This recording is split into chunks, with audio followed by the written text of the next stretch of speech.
Сіз қазір үйдің ішін көріп көріңізші, қаншама не. Қаншама кредит алып, үйдің ішін ремонттадық, оның бәрі заяға кетті қазір. Сіз үйдің ішін түсіріңізші, жүріңіз. Акиматқа қаншама айттық, акимат бірдеңе істеген жоқ. Келеді да, көмектесеміз дейді да, жоқ болып кетеді. Жаңбыр сайын көретініміз осы. Жаңбыр жауса дайындала бастаймыз міне.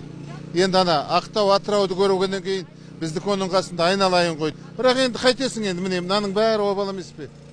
Өзіміз сайда жетіскеннен отырған жоқпыз. Ылғи жарлы жақпай кедей кепшікпіз сайда отырғандар. 5:30-да тұрған кезде ақырын жаңбыр басталған. Жаңбыр басталды да қарасам мынадан уже арнасынан асып кетті. Мына кісінікі бірінші толды, соң кейін менікі толды. Жыл сайын міне. Алсамыз да жатамыз.